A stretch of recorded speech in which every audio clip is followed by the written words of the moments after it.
IPL 2025 की शुरुआत RCB ने केकेआर को थ्रैश करके कर दी है। 2008 का पहला मुकाबला हमें याद आता है जहाँ पे केकेआर ने बेंगलुरु के अंदर आरसीबी को हराया था बहुत बुरी तरीके से। तो उसका रिवेंज आज फाइनली पूरा हो गया है। सीजन ओपनर था और आरसीबी ने केकेआर को एक तरफा अंदाज में एक कॉन्फिडेंट और क्लिनिकल विन के साथ हरा दिया है। रजत पाटीदार एरा की शुरुआत आरसीबी ने एक पॉजिटिव नोट पे करी है। रजत पाटीदार की कैप्टनसी पे बात करेंगे, लेकिन जिस तरीके से आरसीबी के बोलर्स ने कमबैक करके दिखाया। दिन की शुरुआत होती है ओपनिंग सेरेमनी से, जहाँ पे झूमे जो पठान पे डांस करते नजर आए शाहरुख खान और विराट कोहली को फेलिसिटेट किया गया। आरसीबी के विराट कोहली जो 18 साल से एक ही टीम से खेल रहे हैं, तो उनको आईपीएल के 18वें सीजन में फेलिसिटेट किया गया और उन्होंने अपने बल्ले से जलवा दिखाया। नॉट आउट आए क्लिनिकल विराट कोहली, जो हम हमेशा जानते हैं चेज मास्टर, नॉट आउट आते हैं, तो वो उस तरीके से हमको मैच जिताते हुए नजर आए। वहीं पे फिल सॉल्ट के साथ उनकी ओपनिंग पार्टनरशिप बहुत ही तगड़ी लगी। 5 ओवर में 75 रन आरसीबी ने कर दिए थे और मैच वहीं पे ही खत्म कर दिया था। वहीं अगर हम बात करें आरसीबी की ओपनिंग पार्टनरशिप की, तो मेरे हिसाब से one of the most destructive partnership इस आईपीएल सीजन में ये होने वाली है।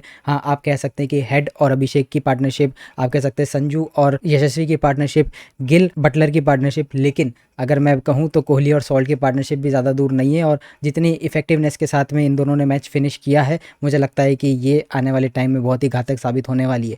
सामने केकेआर का बॉलिंग अटैक था, काफ़ी सॉलिड बॉलिंग अटैक लग रहा था। शुरुआत उन्होंने वैभव अरोरा के साथ करी थी और आड़े हाथों लिया।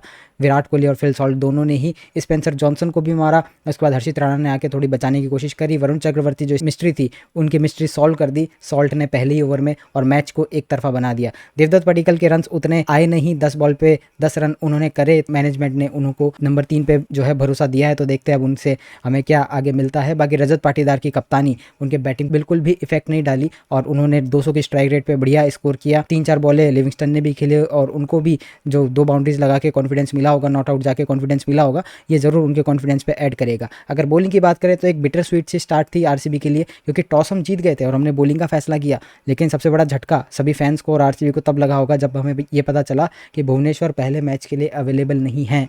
भुवनेश्वर को एक माइनर इंजरी है। होपफुली हमारा जो अगला मैच 28 तारीख को सीएसके के खिलाफ है, तब तक वो फिट हो जाएंगे। लेकिन भुवनेश्वर का ना होना हमारे लिए बहुत बड़ी चिंता का सबब बन सकता था और एक तरह से बन भी गया था। शुरुआत के 3 ओवर बहुत ही brilliant start by Hazlewood and Yash Dayal. उसमें हमको पहले ओवर में विकेट भी मिलता है क्विंटन डी कॉक का और बेहतरीन जो गेंदबाजी हेजलवुड की तरफ से हमको देखने को मिली। लेकिन उसके बाद में जब पहला ओवर डालने आए रसिक दरसलाम, कुरुनल पांड्या और सुयश, तो इन सब की पिटाई हुई और पावर प्ले के बाद केकेआर ने अपनी अच्छी रिकवरी कर ली थी। नरेन और रहाणे ने अपनी पार्टनरशिप में 103 रन जोड़े और 10वां ओवर खत्म होने से पहले इनकी 100 रन की पार्टनरशिप हो चुकी थी। 10वें ओवर की लास्ट बॉल पे रसिक आउट करते नरेन को और वहां से शुरू होता है आरसीबी का द ग्रेट कमबैक। कुरुनल पांड्या, जितनी तारीफ करी जाए उतनी कम।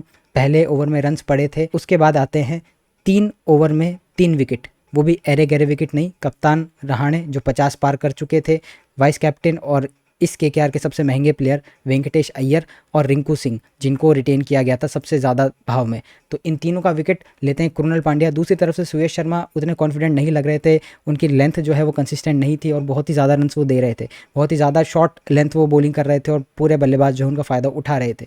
लेकिन यहाँ पर आता है कप्तान रजत पाटीदार का रोल।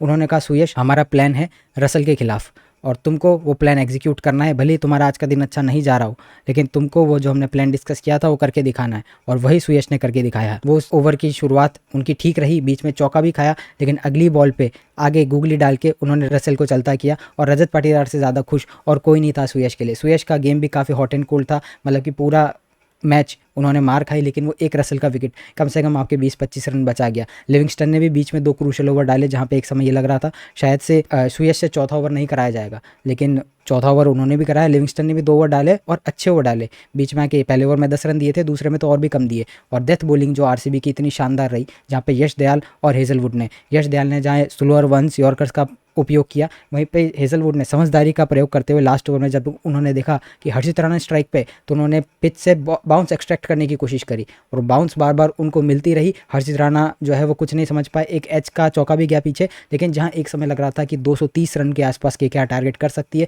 क्योंकि अगर आप एक तरफ देखें 10 ओवर हुए हैं, 107 पे 2 है। नरेन आखिरी बॉल पे आउट हुए 10वें ओवर की, उसके बाद में रिंकू, रसेल, रमनदीप, अंगक्रिश, वेंकटेश, ये सब आने थे। और उसके बाद में आप ये तो उम्मीद करेंगे जितना बन गया है उसका एटलीस्ट डबल तो करेंगे, लेकिन आरसीबी के बॉलर्स ने ये बिल्कुल भी नहीं होने दिया। तारीफ यहाँ पे कप्तान रजत पाटीदार की होगी। 2-3 इंस्टेंसेस जो मैं आपको बताऊं, एक तो सुयश वाला हमने डिस्कस किया कि सुयश का दिन अच्छा नहीं जा रहा था, हो सकता है कि भाई कोई और कप्तान होता तो शायद उसको रसेल के सामने ओवर नहीं देता, लेकिन उनका प्लान था, एग्जीक्यूट करना था, ओवर दिया और सक्सेसफुल भी हुए। उसके बाद में जब आप देखें कृणाल पांड्या ने आउट किया कप्तान रहाणे को, तो बॉल को ज़्यादा अच्छी नहीं थी, लेकिन वहाँ पे फील्डर रखना रसिक दर सलाम का, रसिक दर सलाम वहाँ पे खड़े थे और कैच लिया। यूजुअली वहाँ पे हम फील्डर नहीं देखते, लेकिन वहाँ पे फील्डर था और रसिक दर सलाम ने कैच लिया और रहाणे आउट हुए। वहीं पे अगर हम रजत पाटीदार की बात करें तो कोई भी बेकार से हमने डिसीजन नहीं देखे, जैसे डीआरएस में कई बार अंडर प्रेशर होकर डीआरएस ले लेते हैं। 2-3 क्लोज कॉल थी, लेकिन रजत ने कहा भाई डीआरएस हम नहीं लेंगे और लास्ट में सही साबित हुए कि वो आउट नहीं हो रहे थे। वहीं जितेश शर्मा हमारे वाइस कैप्टन भी है इस सीज़न, और उनकी जो कीपिंग थी मतलब आउट ऑफ दिस वर्ल्ड। शुरुआत होती है पहले ओवर से जहाँ पे क्विंटन डी कॉक का कैच वो पकड़ते हैं बेहतरीन, उसके बाद में नरेन एक स्कूप करते हैं जिसको वो चौका जाने से बचाते हैं। कृणाल पांड्या ने तो एक बाउंसर फेंक दी थी वेंकटेश अय्यर को, अगली बॉल पे विकेट भी मिला, हो सकता है भाई वो बाउंसर कहीं ना कहीं दिमाग में चल रही हो वेंकटेश अय्यर के कि कहीं से वापस मेरे सर पे नहीं बॉल मार दे, तो उसी अगली बॉल पे बॉल भी मारे, लेकिन वो बाउंसर को चौका नहीं जाने दिया, उन्होंने एक हाथ से रोका। तो जितेश की विकेट कीपिंग, जितेश की समझ कि किस पे डीआरएस लेना चाहिए नहीं लेना चाहिए, बहुत ही अमेजिंग है। कृणाल पांड्या ने man of the match collect करने के बाद में जितेश की स्पेशल तारीफ भी करी है। अब अगला मैच हमारा है सीएसके के खिलाफ। अब देखते हैं कि वहाँ पर क्या होता है, क्योंकि मुझे ऐसा लगता है कि ऑलमोस्ट हम सेम टीम के साथ जाएंगे। अगर भुवनेश्वर आते हैं तो आप कमेंट में बताइए कि किसको रिप्लेस करेंगे। क्या रसिक दर सलाम को वो रिप्लेस करेंगे, सुयश शर्मा को करेंगे, या शायद से आरसीबी सोचे हमको देवदत्त की ज़रूरत नहीं है इस फैंटास्टिक बॉलिंग और बैटिंग लाइनअप में, तो शायद से देवदत्त को ड्रॉप कर दे। लेकिन मेरा इतना मानना है कि अगर आपने देवदत्त के साथ स्टार्ट किया है, मैं इनिशियली चाहता था कि आप स्वास्तिक चिकारा के साथ जाइए, एक नया एलिमेंट है और शायद से 10 बॉल अगर चिकारा को मिलती तो उस पर कुछ ज़्यादा ही अच्छा करते। लेकिन चलिए, अगर आपने डिसाइड कर लिया है कि आप देवदत्त पडिक्कल के साथ ही जाना चाहते हैं तो आप एक मैच के बाद उनको ड्रॉप मत कीजिए, और ना ही सुयश को भी आप एक मैच बाद ड्रॉप मत कीजिए। अगर आपको अपना सेम कॉम्बिनेशन बना के रखना है तो मेरे ख्याल से रसिक दर सलाम की जगह पर भुवी आ सकते हैं, लेकिन रसिक दर सलाम के लिए भी अनफेयर होगा कि जिस तरीके से उनको एक मैच मिला, उन्होंने एक क्रूशियल ब्रेक थ्रू दिलाया, नरेन का विकेट लेके, फील्डिंग भी अच्छी करते हैं, लोअर डाउन दी ऑर्डर अगर बैटिंग की ज़रूरत पड़े तो वो भी करते हैं। तो काफ़ी 3D प्लेयर है रसिक दर सलाम, लेकिन शायद से उनका सेक्रीफाइस हो सकता है। आप कमेंट में बताइएगा अगर भुवनेश्वर आते हैं तो किसकी जगह पर आएंगे, और अगर वो आते हैं तो मुझे लगता है जो आज पावर प्ले के आखिरी 3 ओवर में आरसीबी ने मार खाई है वो नहीं खाएंगे। आज जो मैच है वो है राजस्थान वर्सेस एसआरएच और सीएसके वर्सेस एमआई। मुझे लगता है कि राजस्थान वर्सेस एसआरएच दोपहर का गेम है, इसमें एसआरएच जीतेगा, और जो शाम का गेम है चेन्नई के अंदर सीएसके वर्सेस एमआई, हालांकि एमआई विदाउट हार्दिक पांड्या और जसप्रीत बुमराह होंगे, लेकिन मुझे लगता है फिर भी एमआई जो है जीतेगी। अब देखते हैं मेरा प्रेडिक्शन कितना सही होता है नहीं होता। आप भी कमेंट में बताइए कि कौन जीतेगा कौन नहीं जीतेगा। लिविंगस्टन, सॉल्ट, इन पे काफ़ी प्रेशर था कि भाई आप इंडिया वर्सेस इंग्लैंड सीरीज़ में फ्लॉप हुए, आपकी team champions trophy group stage से बाहर हो गई है, तो प्रेशर तो रहा होगा, लेकिन इन्होंने जो है जवाब अपनी परफॉर्मेंस से दिया। लिविंगस्टन ने 2 ओवर डाले, ठीक डाले, बैटिंग में भी 4 बॉल खेलने आए, 2 बाउंड्रीज लगाई, कॉन्फिडेंस से गए होंगे बाहर। वहीं पे अगर पॉइंट्स टेबल की मैं बात करूं तो एक ही मैच हुआ है विराट कोहली के पास में, ऑरेंज कैप, टेबल के टॉप पर है आरसीबी, और नेट रन रेट की अगर मैं बात करूं तो 2.1 पॉजिटिव में नेट रन रेट है, और आरसीबी ने मौका देखा कि 5 ओवर में 75 हो चुके हैं, 15 ओवर के आसपास मैच खत्म करते हैं, नेट रन रेट भी हमारा अच्छा होगा। तो देवदत्त ने बीच में आके 10 बॉल पे 10 रन कर दिए, नहीं तो हो सकता था 15 ओवर में खत्म हो जाता मैच, लेकिन चलिए 17वें ओवर में मैच खत्म हुआ। एनी डे हम ये विन लेने को तैयार है। 2008 का बदला 2025 में पूरा हुआ है, और 2008 से जो सूखा चलता आ रहा है ट्रॉफी का, होपफुली वो इस बार आरसीबी पूरा करे। और मैं बस इतना ही चाहूँगा कि आरसीबी इस कॉन्फिडेंस के साथ ही आगे जाए। आपने एक टीम बना ली है, अच्छी प्लेइंग 11 है, आपको इसमें 1-2 चेंजेस करने पड़ेंगे बीच बीच में, जैसे भुवनेश्वर आएंगे तो उनको चेंज करना पड़ेगा कंडीशन के हिसाब से। अगर फास्ट बॉलर्स के मदद के पीछे है तो आपको शायद से एक स्पिनर हटाना पड़ जाए, लेकिन कृणाल पांड्या ने जो आज करके दिखाया है, सुयश थोड़े ऑफ लगे लेकिन रसेल का वो विकेट इंपॉर्टेंट था, वहीं पे लिविंगस्टन ने बीच में आके 2 ओवर डाल दिए, तो चेंजेस आपको कंडीशन के हिसाब से करने पड़ेंगे। आपको एक ठीक ठाक प्लेइंग 11 मिल गई है, इसके अराउंड आपको खेलना है, और फुल क्रेडिट गोज टू मोबोबाट और एंडी फ्लावर, जिस तरीके से वो जिन प्लेयर्स को टारगेट करके गए।